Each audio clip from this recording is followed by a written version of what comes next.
आज पता है गीत कहू ना। आई हम बउआ हमर 2.5 महीना के भ गेल।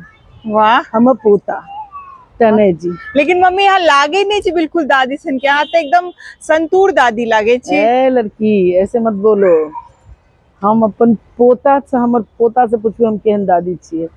आ हमर बउआ हाँ। 2.5 महीना के भ गेल। आ एकरा हम पहिल बेर नीचा आनलियै या अपना टहलाबऽ के मूड में। अच्छा कहलियै अच्छा। जे एकरा हम प्राकृतिक हवा कनी एहिना इच्छा भेल तऽ एकरा लऽ कऽ हम से टहलऽ लए एलियै या। तो कनी देर एकरा नहीं हम हवा लगा दै छियै। तो काने नहीं छत? नहीं दादी लग में छै। आई संडे छे, आई हमर छुट्टी है। अच्छा तो अच्छा। आई हम तै दुआरे अब एकरा हम हर संडे का हाँ कनी कनी देर एनाहिए नीचा आनि कऽ से एकरा हम टहलेबै की है ना। और पता है जे हम जे ओ गीत गाबै छियै गीत कौन?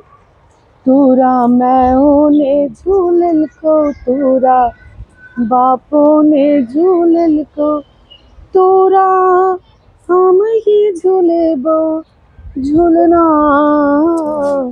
सुइत रहौ ललना।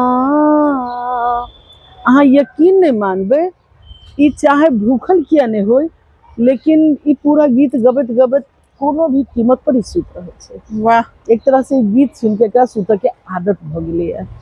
तो हम अहूँ के तो कहते छी हाँ जे यह गीत गायल करू अहाँ। अहाँ के ई हम गीत गेलियै या आ ई सुतलै या। वाह। अब एकरा हम लऽ जेबै घर पर।